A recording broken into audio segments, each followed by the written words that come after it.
Hello, everyone, and welcome to another episode of Ivy Backed. I am Austin Harrison, and it has been a very long time since I've done this show. I think last year, so yeah, too many months. Yeah, there just wasn't a lot coming out at the end of the year, and then the new year came around, and we have been so busy getting Moonrakers, big box campaign together to get off to the printers, so we get all the samples and stuff for that made, and then Veiled Fate's about to deliver. So I have just been so busy. I have missed doing this, and so I had a little bit of time this afternoon, and I was like, there's some cool stuff.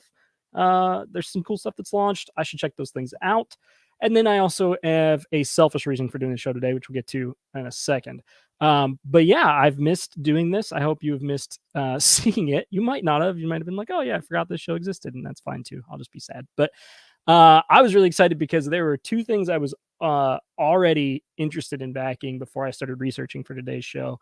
And so was able to go ahead and check those out. And then I learned about a third, and then I already knew about one of them. So doing four quick ones today, trying to keep this under an hour show today because it's a Friday afternoon. You guys have places to go and things to do probably. But anyway, without really saying anything else, what else could I say? Veiled Fate starting to ship next week, so I'm super excited about that. The Ivy Studios new office is almost done, so we'll have studios up and running. I think that's really going to be the pivotal point at which we start doing a lot more content is when we have our in-person studios again. And I'm so excited about that. Yeah, Moonrakers big box campaign coming this summer. Mythic Mischief delivering sometime right before that. So it's going to be a really busy beginning of the year for us. But yeah, first we're going to be talking about Hamlet. So Hamlet is a really interesting village building game. It's a tile laying game. And I had not heard anything about it before, really before checking out on Kickstarter. But already above $300,000. They have 10 days to go, 5,500 backers, which is a great number of backers. And right away, I was pulled in. Grow a humble hamlet into a bustling town, a new game by David Cheerkop. I don't know if I'm saying that right, but we're going to go with that. Hey, Alex. Surprised you on a Friday and just, streaming for the first time in 4 months, probably. Hey, Kevin. Nice to see you. Hamlet right away did some things that I really like. If you don't know Mighty Boards, they've done some other really good things that we've also backed and I think talked about, like Excavation Earth and Vengeance Rollin' Right. I haven't done any Petrichor. We backed Posthuman as well. Haven't talked about Petrichor, nor do I really know much about Petrichor, so I'm gonna need someone to fill me in on that because they have 3 different things of Petrichor on here, but familiar with some of their other games. And then right away, some things that I really liked. Obviously, they have a lot of backs. They've backed a lot of other games. But right away, I loved this stretch goal thing right here at the top. And you guys know I'm not like a stretch goal fan, but I love that they're like talking about, cool, we unlocked this at this point, and now we're headed to this. It's right there at the top. They're already really deep into the campaign, so they're just trying to keep things exciting and give people new information that are coming back to the page. So I think this is great. I love that they did that there. Little stars are nice too. Hey, Aaron, you can give me I'm going to be at your house soon. You can give me the rundown in person. I don't know if I'm supposed to say that. It kind of doxed you a little bit, but yes, sorry I haven't been streaming. I'm hoping to start doing that a lot more, especially when the new studio is up and running. But right away, Hamlet, a village building game. I really like that they kind of have a reason for why it's named Hamlet, and the name itself gives you the inspiration for the game. So I'm going to skip some of this and come back to it. But a hamlet in British English is a small village without a church. And so what are you trying to do in this game in order to get to a village? You're trying to build a church. And I think that's such a cute little theme of like, what are the players trying to do in order to accomplish the game? And so really right away, if you're going to have a quote, Rahdo plays is a great quote to have, right? And this is hyperlinked, I'm assuming, to a Rahdo video. We're not going to watch an ad for StreamYard, which is currently what we're using to stream. I really need to get logged in on this computer so I don't see ads. But Rahdo, obviously over 100,000 subscribers, is a great person to have really like your game, and it really appears that he does, which is great. And then also there's this really nice tile laying thing going on here where you can see that they've added this arrow. And that for me was a nice visual, but then it kind of like sunk something home for me later in what they were talking about on here. Hello, Ryan. Good to see you. So a tile placement game that organically creates interconnecting paths that the villagers use to access buildings. Can I make that any bigger for y'all? Let's see. Slightly bigger. Should I make myself small? Probably.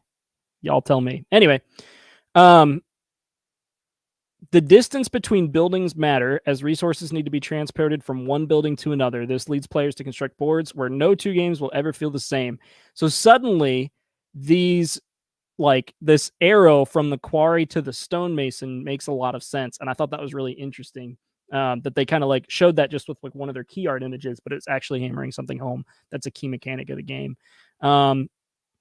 So lots of good quotes. Obviously started with the big guns, and then just lots of good quotes, but then also a great Why Back Now section that's really, really big. This is the Founders Deluxe Edition. They don't even have a retail edition on here. It's literally just that and then a retailer's pledge. It's kind of surprising. Usually you see these run as like, here's the deluxe and here's the retail that everyone will get later, but they're not even doing a retail edition. They're saying that the retail edition will come later. And so they talk about that here. The Founders Deluxe Edition will have a separate print run that will come much earlier than the retail edition. We are focusing on this edition first and then shifting our focus to the retail version later on in the year. From a publisher's perspective, there's some positive and negatives, right? Delivering early is great, but you're also missing out on coinciding print runs. And no matter if it's a retail edition or a deluxe edition, usually there's overlapping components. Maybe it's your cards, maybe it's your box, maybe it's whatever, where they place orders of stuff together. And it's not just print runs. It's like, okay, well, if it's going to be a different, artwork box, but it's the same size box, then they order all of the cardboard and all the stuff they'll need. And if you order a bigger order of that, obviously it's cheaper. So I think it's definitely something where they're probably going to be a little bit higher per unit cost. But if their games are going to be super different anyway, then they probably would have had that. And so it's not like a huge difference for me. But usually you want to get that order quantity way up so your per unit cost goes down. So this is one of the first times I've ever seen this. They're saying they may print a deluxe edition of Hamlet that contains all or some of the above mentioned KS exclusive as a promotional item as a part of a future campaign. Always good to have that back door is like, hey, in the future, we might run another Kickstarter. It might have some of these same components. I wish we'd done that on Moonrakers. Moonrakers classically has that Kickstarter promo that we did the first time that we've said we won't sell again. Really, really great how to play section. There's some really good stop motion animation. I'm assuming it's stop motion animation. Someone on my team would be able to tell me, but this like bounce of this tile, I don't quite know how they did that, but it looks great and I love it. It's fun. So really just like fun, engaging GIFs here of things being built together. Something they talk about up higher is that the tiles are not standard. It's not all hexagonal tiles, and it makes the paths that happen from that really interesting. And you can see that really, really well in that graphic. And then of course you're building your church like we talked about earlier. So there is the church that is turning this hamlet into a town. So yeah, pretty fun. Silver, happy Friday, my dude. How to play from the Dice Tower, always a good choice. Solo mode by Nick Shaw and David Turtsey. I don't even know those names. They definitely didn't do the solo mode for Mythic Mischief. So great to see their names. I know for a fact that they're a great team. And they have Tabletop Simulator and Tabletopia, another big plus in my book. If you've watched the show before, you know that I care about having a Tabletop Simulator mod. Don't care as much about Tabletopia. Anyone on the Discord, if you want to play this on TTS, I'm very interested. It looks really, really fun. And I think it'd be really easy to snap the tiles together if it's a nice mod. So I'm definitely interested in checking that out. Cool. It's always fun to see playtester quotes as well. It was exactly what I was hoping it would be. Thinky, but simple, with simple, intuitive rules. Playtesters matter, obviously. It's not just the random, YouTube celebrities. Definitely none of those are in this chat right now. And you don't always want to know exactly what they want to know. You want to know what random people want to know sometimes, which is nice too. Cool. What's in the box? Lots of tiles, canvas bag, scoreboard. This is all pretty standard stuff. And a lot of this comes down to stretch goals that they've already completed. So like got these lovely donkeeples. That's what they're calling them. I don't know if you could turn donkey into a meeple that way, but they're going for it. So I thought that was cute. Alex said, "Oh, I stopped listening. You're safe." I figured.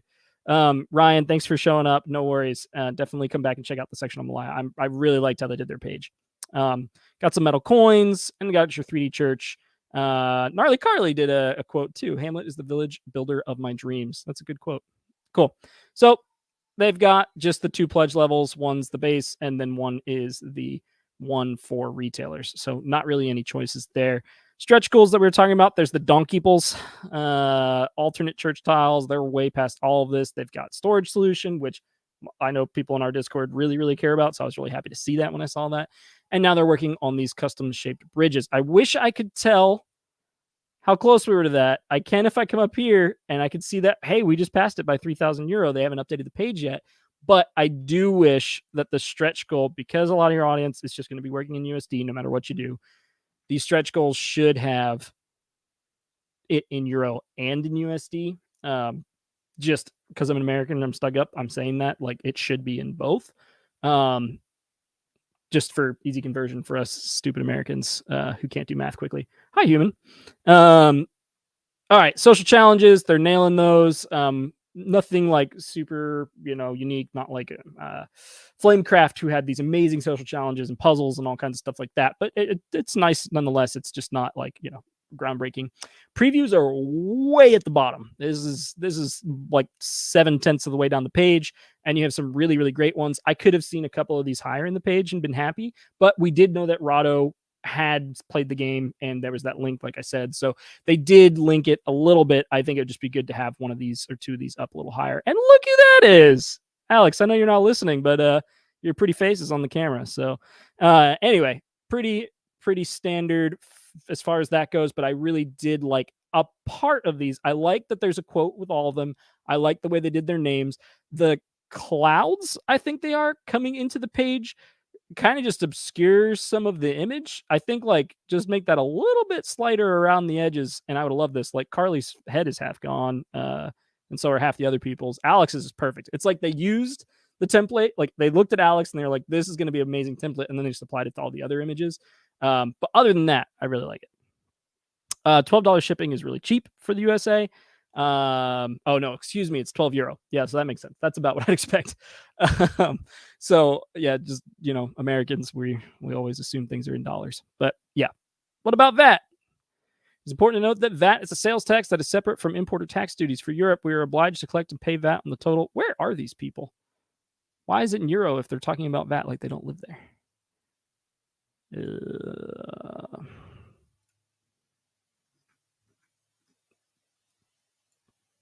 Where are you, mighty boards?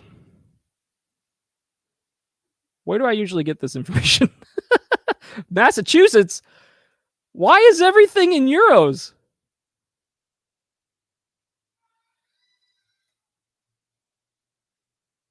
Oh, I'm super confused.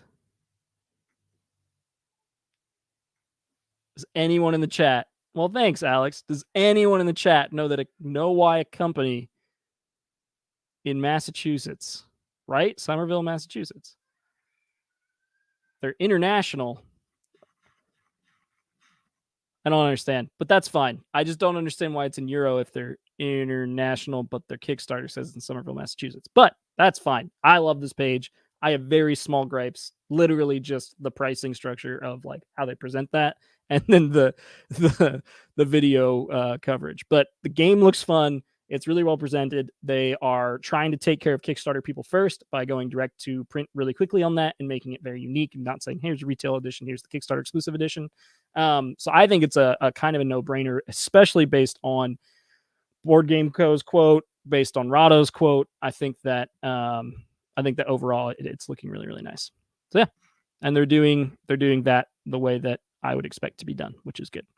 Backer kit, always happy to see that. We're using Backer kit for Moonrakers big box because CrowdOx and Backer kit merged. If you didn't know that, so I was sad because I would prefer to use CrowdOx, but now that they've merged, they're adding some of those features from CrowdOx into Backer kit. I just preferred CrowdOx in general, but can't use them anymore.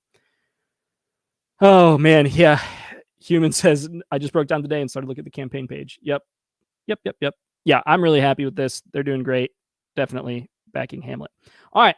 I told you earlier that I was biased and that a reason I was doing a show today was this next project. This is a project where I know the creator very well. They work at the animation side of IV. You can call me a shill right now. That's fine. But basically, this is a graphic novel that the animation side of the company, which is a separate company technically, but we're sister companies, has been working on this side project for years. It is a beautifully illustrated graphic novel. In fact, I can show you some of the pages. Let's make this nice and big, where you're basically experiencing this story, if you haven't ever looked at a graphic novel before, in some really beautiful illustrations, but also an actual written story through text and through chat bubbles, basically. I love it. I can't wait for the second book to come out. And it's something that I'm really excited that we can start sharing with our other audiences by bringing those books to cons and other things. But yeah, this is the first book, and obviously not a big board game drop like we usually do on Kickstarter or anything like that. But this has been his personal project that he's been working on for a long time. And Ivy Studio has something where we basically called Ivy Labs, where we support the projects that employees are working on.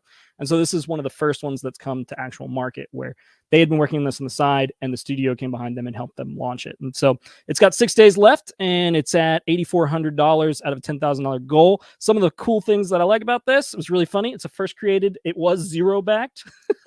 I was like, hey guys, you're going to make me look bad if you don't back a few other projects. And so they went and did that. But that cracked me up. And then, yeah, I really, really like how the way they've laid out the different editions. You have the soft cover, which is what I was just holding. And then there's a hard cover that goes in a nice box sleeve as well. So, yeah, really, really pumped about that. If you want, you can see Zach interview Michael, the creator, on this same YouTube channel. I think that was last week. And you can read more about the different characters and see some of the pages yourself on this page here. All right.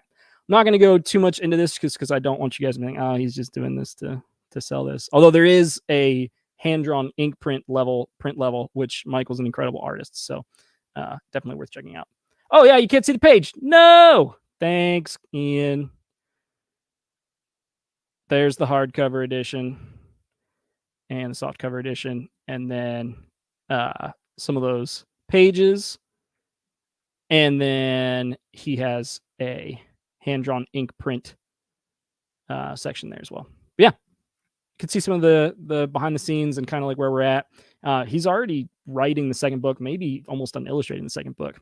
So I'm really excited just to get this first one out, get it printed in the world, start selling it at cons, bring it to our booths, just going other places where our board games grow, and then launching the second one sometime next year, hopefully. So yeah, really, really excited about that.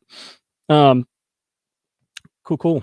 All right. Human, you can come back, Human. I'm not going to give away any spoilers. I'm actually done with Emora. I'm moving on to Malhya. Alex, how do I say that? Some saucy details from Alex here. To be clear, quotes are partial information. I like the game, but also wasn't in love with it. But a pooled quote can make it sound better. Always can. I always try to ask for pool quotes or for quotes instead of pooling quotes, just because you never know.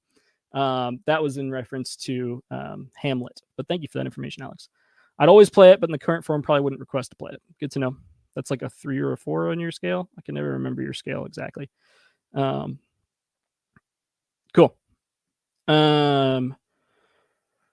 Keeping on. Malhya.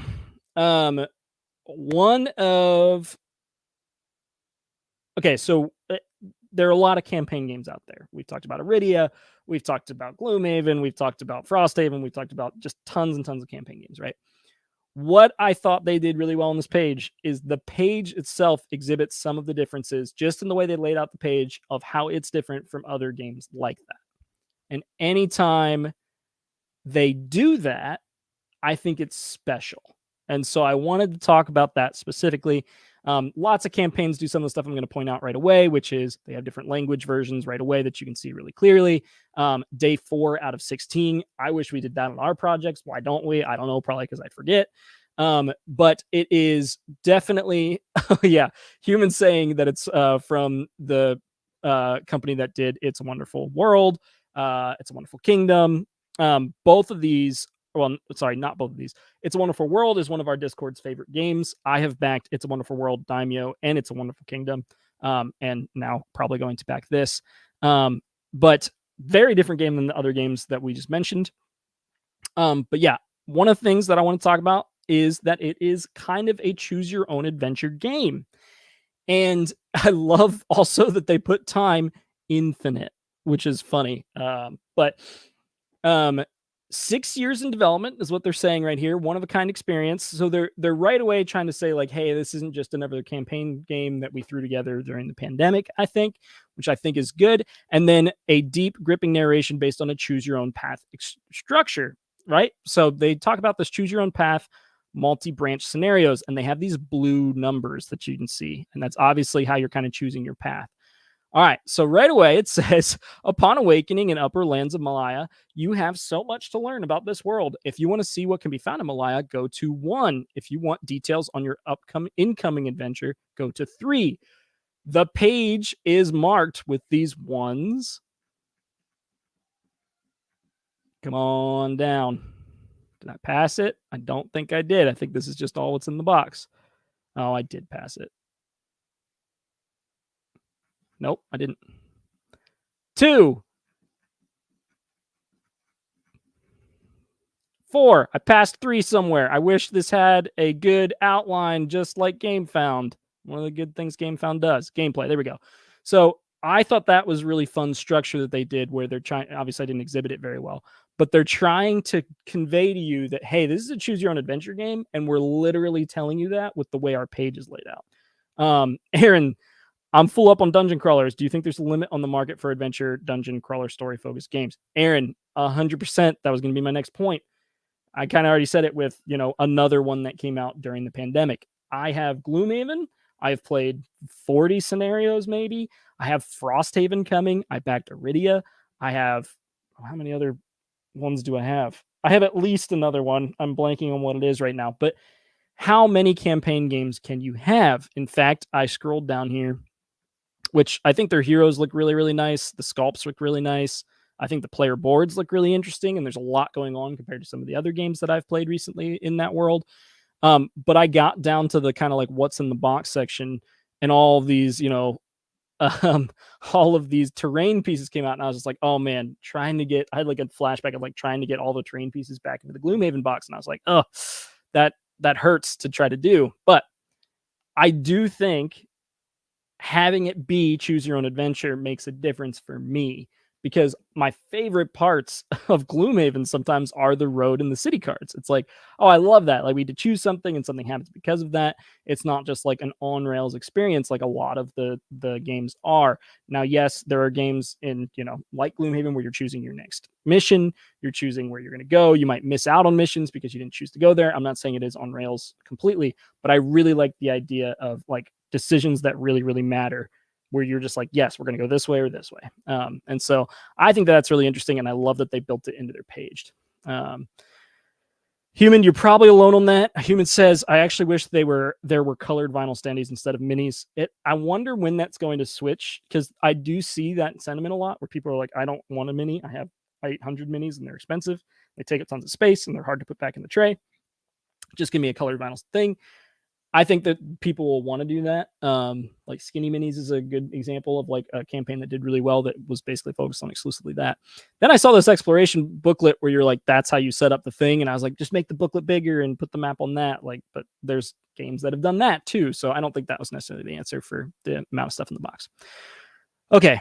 Cool thing. They have this save notepad. I wish that was described more kind of with it, or like directed you to more information, because I read that and was like, oh, that's cool. I wonder what that is. All right. So 1, if you want to see what can be found in Malhya, go to 1. I'm not going to do a breakdown of what's in the box. It's a bunch of cool minis, cool player boards, cool enemies.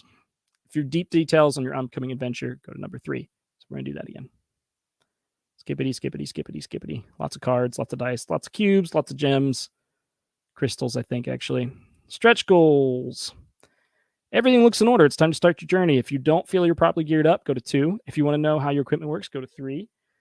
If you want a closer look at some elements, go to 4. If you want to hear the testimony of those who trod this land before you, go to 5. Love that. Very, very cool. Skipping stretch goals. Add-ons. There's some sleeve packs. There's a nice dice tray. I like the art. The big horned beast thing kind of reminds me of the Star Wars thing that the Mandalorian kills, but or actually no, that's from probably episode 2 of Star Wars. Obi-Wan rides one. Anyway, not important. All right. If you want to learn how to become a hero, go to 3. Cool. Here we are. Travel through the lands of Malhya. Got a nice overview of the travel phase. Talks about your hero board and this one. I think they did a really good idea or really good job of giving you a mix between text and video explanation of the game. And if you watch these, they're actually pretty well done, with some really nice animation and just I think they're really really well done. And that's coming from someone that has done a lot of video content for board games. So I think that they did a really good job of explaining these things. I would go there and watch them yourself. Give you a little bit of a look at some of that. Cool. So you can basically learn how to play just based on these videos, but they also give you a little bit of it in the text pieces here. Skipping on past that. Gotta love custom dice, though. Lots of blanks. I don't like blanks on dice, but it happens. You need them sometimes. There's blanks on Moonrakers dice, so I can't complain. All right. Artwork. Look at all of this cool stuff. They have a lot of the concept art. They have concept art on creatures. They have concept art on weapons. They have concept art on buildings. They have concept art on character design. It is a really, really in-depth and thought-out process for the art in this game. And it kind of goes back to that, this being a 6-year process, because it does seem like they've been working on this for a really, really long time and took a bunch of different stages. It wasn't just like, hey, artists, go make us a cool character. They went through lots of rounds and revisions and approaches to get to these, because it's a lot of work to get them just in 2D and then to make them 3D and give them the sculpts and the art and stuff. These turned out really, really nice. Oh, one thing I did want to mention is some of the stuff is so well named and really, really fun. And then this guy, where are you, sir? This guy's just called Double Sword. I love it. I love it. I almost do actually like it, because like some of it's like really in depth, and this guy's just Double Sword. But that cracked me up a little bit. All right, reviews. I didn't necessarily recognize a lot of these reviews. There are definitely some. Obviously, there's a Quackalope one right there, which is a good choice. But no Alex, which is sad. Maybe he didn't want to cover a campaign game because he's too busy as it is, which makes sense. Don't forget Orcax. Yeah, another good named one for sure. Hi, Chuck. Thanks for stopping by. All right. If you want to know who is behind all of this, go to 7. That's going to be about them. They have if you want to try to foretell how much it will cost to ship all of your treasures, go to 6. It's just witty and really shows off one of the core mechanics. And I don't know. That really drew me to the campaign and make me like it, just because I thought it was very unique. I think they did a great job. Yeah. Other than that, that is most of the page. At €140, 160-ish dollars, there's only one pledge level, so they're not trying to upsell you on a bunch of stuff. It's just that is the pledge level, and that can be great or it can backfire. In this case, they have almost 2,000 backers of that pledge level, so I think they're doing something right. They're gonna probably hit 500K would be my guess right now. It's really hard to guess that kind of thing, but with 12 days to go and some of their past work, because I think It's a Wonderful Kingdom didn't do quite as good. Yeah, it was about 400-500. What was It's a Wonderful World? I don't know. You actually beat It's a Wonderful World. Oh, that's the expansion reprint. What about the first It's a Wonderful World? Nope, not even close. I was wrong. So yeah, if it does 500K, it'll be up there with their best campaigns. And Daimyo, it'll beat Daimyo substantially. So good for them. That's great. Yeah, Human says they're a French company that's skewed towards a European audience. That accounts for the different selection of reviewers. Totally. Yep. Totally get that. And then look, Bella Nueve, France. That's definitely not how you say it with a French accent, but that's what I'm sticking with. All right.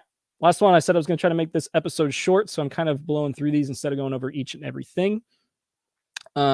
Gap Closer Games. If you don't know Gap Closer, they did Rival Restaurants. Very successful game. They did another campaign for it for an expansion, and that went really, really well. But Illiterati, I am so excited. There's just games where I see them, I'm like, oh my gosh, me and my wife are going to play a lot of that game. And this is one of them. Only 6 days to go. So this is coming up to the end right now. But it is a word game. If you don't like word games, then you might just, end this one early. But I will say that it has a lot of unique elements to it that I was very excited about. 1 to 5 players, 40 minutes, 7+ age. First of its kind cooperative survival word game in which you and your fellow librarians must battle the Illiterati, an evil secret organization that will stop at nothing to make the world illiterate. Do you have what it takes to save the world, one word at a time? I'm going to skip some of the quotes and go right to this what makes it special section. So these are the evil villains trying to make the world illiterate. But this what makes it special section is so freaking fun because they're using the letters from the game in order to kind of like drive home the concepts, which is super fun. No, Aaron, you're not full up on word games. I'm going to make you buy this one, or at least you have to play it with me when it comes in. I think this one is so different than all of them, and I'll get into why. There's no I in team. Illiterati is the first of its kind cooperative survival word game.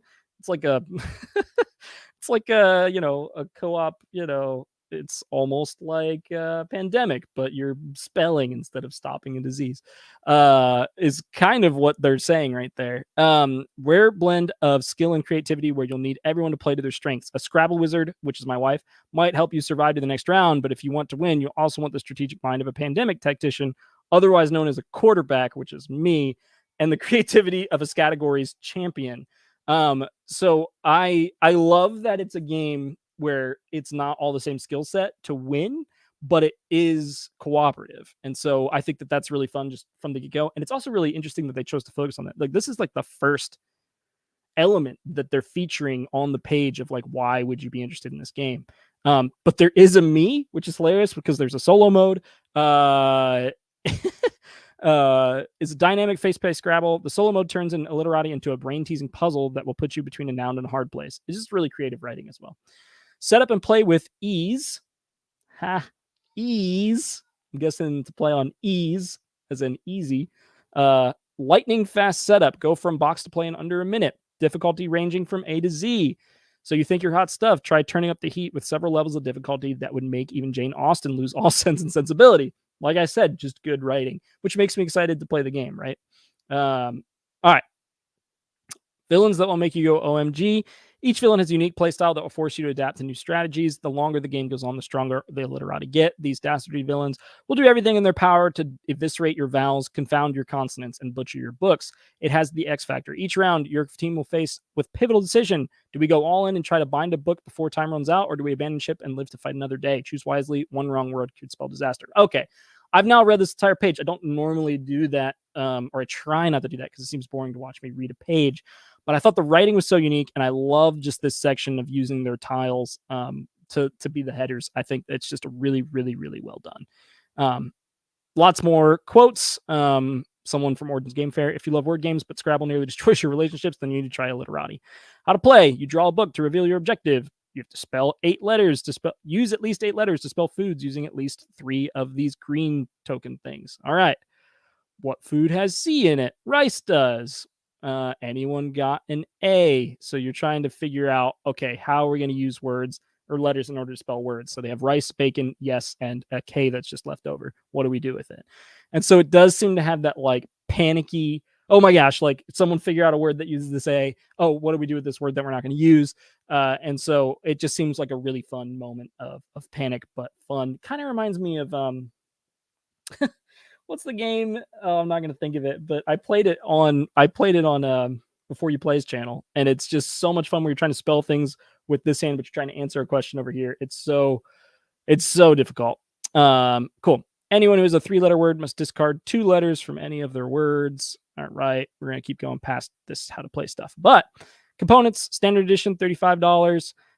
And then they have a deluxe edition that has just some more components and a really, really nice slide box that looks like a book when you open it, which is obviously very cool.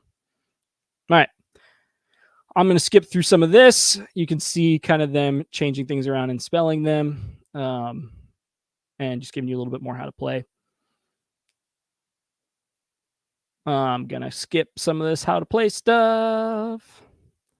Pledge tiers, which you already talked about. Ooh, you get a rival restaurant crossover promo card. That's fun. One of the villains turns into a chef. That's funny.